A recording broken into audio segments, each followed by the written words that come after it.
Lots of sort of results for us to go through, and we'll do our best to try and go through most of them in detail. But yes, you were at Stamford Bridge. I was at Brentford later on yesterday as well, as my laptop makes a noise. I do apologise. How was Stamford Bridge? Good atmosphere. Obviously, the game was not the best. Look, Chelsea won the previous 3 games, so it's pretty obvious. I think the advantage for Guardiola is that he saw the Chelsea lineup, and once he saw Timo Werner alongside Lukaku, they played with a counter-attacking style and defended very deep. I think, probably honestly, I've never seen N'Golo Kante play so poorly, because he's an unbelievably good player. With that, I didn't think Jorginho was much better. They lost a lot in midfield. City went with a very aggressive Bernardo Silva, Phil Foden, De Bruyne, and then you had Grealish, Gabriel Jesus in the forward line, and they kept robbing the ball of Chelsea, and they paid the price. I thought City were the better team. And look, what's happened before sometimes doesn't come into play, because they tried to counter and they couldn't really do it. But it's interesting you say that, because obviously people do look at what happened in the last few meetings with Chelsea and Manchester City, especially with Thomas Tuchel now in charge at Chelsea. And it had been 3 straight victories in various competitions. And a lot of people thought, well, it's going to be 4 out of 4, especially as Chelsea has started the season so well, and Manchester City weren't quite at the peak Manchester City that we may have expected them to be at already. And you very much were saying to me, even off air, you were saying, I think Manchester City could do this. And you were absolutely right. Yes. But I was a guest at Chelsea, so I didn't want to say that on air. No. I know, but I'm saying. You did. You said it to me. There was one thing that really stood out to me, and we're going to talk about Brentford and Liverpool a bit later, but you went with 2 up front, and Chelsea went with 2 up front. But you can't play 2 up front like Chelsea did, where there is such a big distance between Werner and Lukaku. Mbeumo and Ivan Toney were together. They played as a partnership. They were foil to each other. Where Timo Werner and Romelu Lukaku, there was always too much distance between them.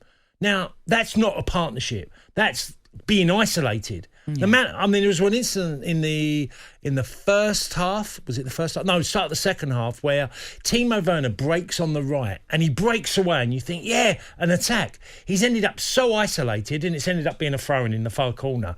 But he had no option, because Romelu Lukaku was 40 yards away on the other side. I was going to say, you can't help each other out. How can you support your fellow pro alongside you, your colleague who you're playing up front with? And they didn't look like they had much telepathy between them. And that showed during the game.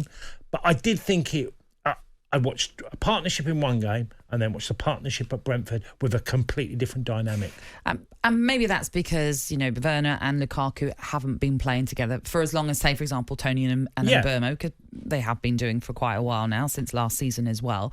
As you mentioned, we'll talk more about the Brentford result shortly. But with Chelsea losing to Manchester City, Manchester United had the chance to go top of the Premier League, but they too lost at home to Aston Villa. One goal in this one as well. It came quite late. Courtney Hall's getting the winning goal in the end. And there was a missed penalty for Manchester United after that goal. And after that, West Ham missed a penalty against them in the previous game. It's just ironic, isn't it? The irony of sport sometimes is incredible. And, Villa... I've only seen highlights because I was watching so much else, but did it surprise me? No. I mean, I don't quite know. I mean, I watch a lot of Ollie Watkins. And Ollie Watkins has caused Chelsea's back line previously, the way he plays, running in behind, causing problems. And he did the same at Old Trafford yesterday, doing similar things. His ability to take things on his own. And I just talked about being isolated. Ollie Watkins is probably one of the best players at being isolated and on his own and still get away or hold the ball up or bring the team closer to him. He does that really, really well. Obviously, you got a real big bias towards him because you watched him a lot at Brentford and you know his attributes as a player. And Ollie Watkins has come on leaps and bounds. Yeah, I was going to say that actually. The maturity is really, really, well, you have to, don't you? As you learn on the job, and he's doing that more and more. And he was a handful. From what I've seen of that game yesterday. Yeah, I mean, look, the Fernandes penalty, and a lot of people like me as well would have thought Ronaldo had taken it. Did it surprise you? Well, I mean, Ole Gunnar Solskjaer made a great point. You've got the world's greatest penalty taker, or the greatest record, against a guy who scored 21 out of 22 penalties. You can't. He's got such a good. It's a bit like Mark Noble, never missed one. You're saying, well, he shouldn't be taking it because he's just come on. But when you have someone with such a good record, you sort of feel like you're going to eat humble pie. You can't win either way, can you, if they miss? Of course, yeah. Fascinating, though, with Manchester United losing and we've seen them bow out of the League Cup. They didn't get off to the best of starts in their Champions League group as well. How much pressure now is building? Well, it will mount because you're at Old Trafford. I think they need way more creativity in midfield because I think that's an issue. I see types of players that I think that would benefit them. I think Chelsea had a little bit of this yesterday, funny enough, where players that don't open a door or call, see the ball that, City had a load of them. So they always do that. But some of the teams they're coming up against don't have that obvious player that can just go, I see a pass, I'm going to do it. United are probably out the top four, don't have anyone like that. Or I just go, wow, we can just do that moment. Look, Fernandes is further forward, but there needs to be something a bit more creative with the ball from midfield.